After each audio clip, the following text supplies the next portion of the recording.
ನಮಸ್ಕಾರ ವೀಕ್ಷಕರೇ, news 18 digital ಕಾಂಟೆಂಟ್ಗೆ ಸ್ವಾಗತ. ನಾನು ಅರುಣ್ ಹೋಗಾರ್. ಬಾಂಗ್ಲಾದೇಶದಲ್ಲಿ ಮೊನ್ನೆ ತಾನೆ ಅಂದ್ರೆ ಇತ್ತೀಚೆಗೆ ಶೇಖ್ ಹಸೀನಾ ಸರ್ಕಾರ ಪತನದ ನಂತರದಲ್ಲಿ ಆಗ ದೊಡ್ಡ ಮಟ್ಟದ ಹಿಂಸಾಚಾರ ಅರಾಜಕತೆ ಅಲ್ಲಿ ಭುಗಿಲೆದಿತ್ತು ಬಾಂಗ್ಲಾದೇಶದಲ್ಲಿ. ಈಗ ಮತ್ತೆ ಹಿಂಸಾಚಾರ ಭುಗಿಲೆದಿದೆ. ಹಿಂಸಾಚಾರ ಮತ್ತು ಪ್ರತಿಭಟನೆಗಳ ಮಧ್ಯದಲ್ಲಿ ಮೂಲಭೂತವಾದದ ಭಯಾನಕ ಮುಖ ಮತ್ತೊಮ್ಮೆ ಮುನ್ನೆಲೆಗೆ ಬಂದಿದೆ ಬಾಂಗ್ಲಾದೇಶದಲ್ಲಿ. ಮೈಮೆನ್ ಸಿಂಗ್ ಜಿಲ್ಲೆಯಲ್ಲಿ ಒಂದು ಗುಂಪು, ಉದ್ರಿಕ್ತರ ಗುಂಪು, ಧರ್ಮ ನಿಂದನೆಯ ಆರೋಪದ ಮೇಲೆ, ನಮ್ಮ ಧರ್ಮಕ್ಕೆ ಅಪಚಾರ ಆಗಿದೆ ಅನ್ನುವಂತಹ ಆರೋಪದ ಮೇಲೆ ಹಿಂದೂ ಯುವಕನನ್ನ ಕ್ರೂರವಾಗಿ ಕೊಂದು ಹಾಕಿದೆ. ಇದು ಪ್ರಪಂಚದಾದ್ಯಂತ ದೊಡ್ಡ ಮಟ್ಟದಲ್ಲಿ ಸದ್ದನ್ನು ಮಾಡ್ತಾ ಇರುವಂಥದ್ದು.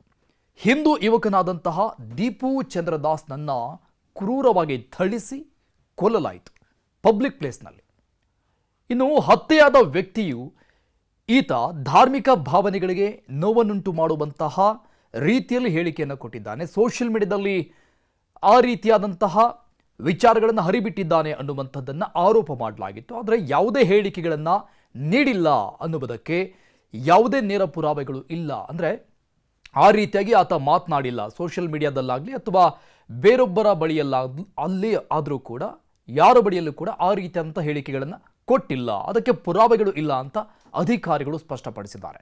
ಮೈಮೆನ್ ಸಿಂಗ್ನ ಭಾಲೂಕಾದಲ್ಲಿ ದೇವದೂಷಣೆಯ ಆರೋಪದ ಮೇಲೆ, ಅಂದರೆ ಈತ ದೇವರಿಗೆ ಆರೋಪವನ್ನು ಮಾಡಿದ್ದಾನೆ, ಅಂದರೆ ಅಪಚಾರವನ್ನು ಮಾಡಿದ್ದಾನೆ ಅಂತ ಆತನನ್ನು ಗಾರ್ಮೆಂಟ್ ಕಾರ್ಖಾನೆ ಅಲ್ಲಿ ಕೆಲಸ ಮಾಡ್ತಾ ಇದ್ದ ಆತ. ಗಾರ್ಮೆಂಟ್ ಕಾರ್ಖಾನೆ ಕಾರ್ಮಿಕ ದೀಪು ಚಂದ್ರದಾಸ್ನನ್ನ ಉದ್ರಿಕ್ತ ಗುಂಪು ಈ ಒಂದು ಕಾರಣವನ್ನು ಇಟ್ಕೊಂಡು ಹೊಡೆದು ಕೊಂದು ಹಾಕು. ಇನ್ನು ದೊಂಬಿಯ ಘಟನೆಯಲ್ಲಿ ಹಿಂದೂ ಯುವಕನನ್ನ ಕಟ್ಟು ಹಾಕ್ತು.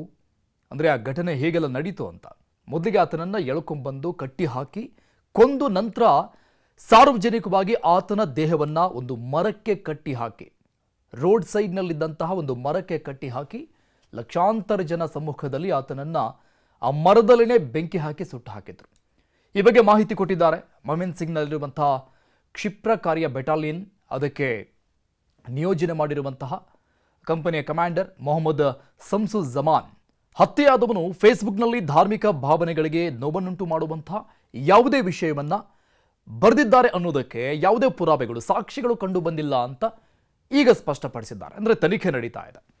ಇನ್ನು ಸ್ಥಳೀಯ ಜನರು ಕೂಡ ಗಾರ್ಮೆಂಟ್ ಕಾರ್ಖಾನೆಯ ಇತರ ಕಾರ್ಮಿಕರು ಆತನ ಜೊತೆಗೆ ಕೆಲಸ ಮಾಡ್ತಾ ಇದ್ರು, ಅವರು ಯಾವುದೇ ಧರ್ಮ ನಿಂದನೆಯ ಚಟುವಟಿಕೆಯನ್ನು ಆತ ಮಾಡ್ತಾ ಇರಲಿಲ್ಲ. ಆ ರೀತಿಯಾದಂಥ ವ್ಯಕ್ತಿ ಅಲ್ಲ ಆತ.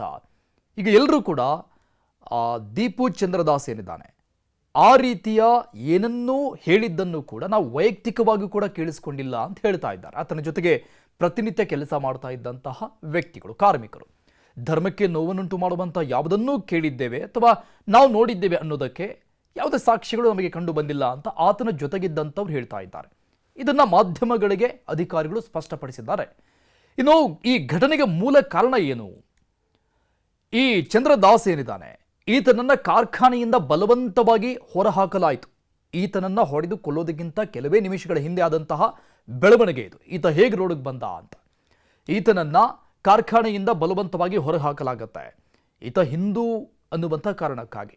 ಯುವ ನಾಯಕ ಶರೀಫ್ ಉಸ್ಮಾನ್ ಹಾದಿಯ ಮರಣದ ನಂತರ ಬಾಂಗ್ಲಾದಲ್ಲಿ ಪರಿಸ್ಥಿತಿ ಉದ್ವಿಗ್ನಗೊಂಡಂತಹ ಸಂದರ್ಭದಲ್ಲಿ ಕಾರ್ಖಾನೆಯನ್ನು ರಕ್ಷಣೆ ಮಾಡಿಕೊಳ್ಳೋದಕ್ಕೆ, ಇನ್ ಕೇಸ್ ಉದ್ರಿಕ್ತರ ಗುಂಪು ಕಾರ್ಖಾನೆ ಮೇಲೆ ಅಟ್ಯಾಕ್ ಮಾಡಿಬಿಡ್ತಾರೆ, ಬೆಂಕಿ ಹಚ್ಚಿಬಿಡ್ತಾರೆ ಅನ್ನುವಂಥ ಕಾರಣಕ್ಕಾಗಿ ರಕ್ಷಣೆ ಮಾಡಿಕೊಳ್ಳೋದಕ್ಕೆ ಈತನನ್ನ ದೀಪು ಚಂದ್ರದಾಸ್ನನ್ನ ಆ ಕಾರ್ಖಾನೆಯಲ್ಲಿ ಏನು ಕೆಲಸ ಮಾಡ್ತಾ ಇದ್ದ ಅಲ್ಲಿನವರು ಮಾಲೀಕರು ಈತನನ್ನ ಕಾರ್ಖಾನೆಯಿಂದ ಹೊರಗೆ ಹಾಕ್ತಾರೆ, ಏನಾದರೂ ಮಾಡ್ಕೊಂಡು ಹೊರಗೆ ಹೋಗಿ ಅಂತ.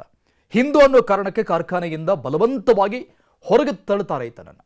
ಅದಾದಮೇಲೆ ಒಂದು ಗುಂಪು, ಈ ಉದ್ರಿಕ್ತರ ಗುಂಪು ಏನು ಆರೋಪ ಮಾಡ್ತಾ ಇದ್ರು, ನಮ್ಮ ಧರ್ಮಕ್ಕೆ ಈತ ಅಪಪ್ರಚಾರ ಮಾಡಿದ್ದಾರೆ ಅಂತ. ಈತನನ್ನ ದಾಸ್ನನ್ನ ಕೋಲುಗಳಿಂದ, ಆಯುಧಗಳಿಂದ ಹೆಂಗೆ ಬೇಕೋ ಹಂಗೆ ಹೊಡೆದು ಕೊಂದು ಬಿಡ್ತಾರೆ.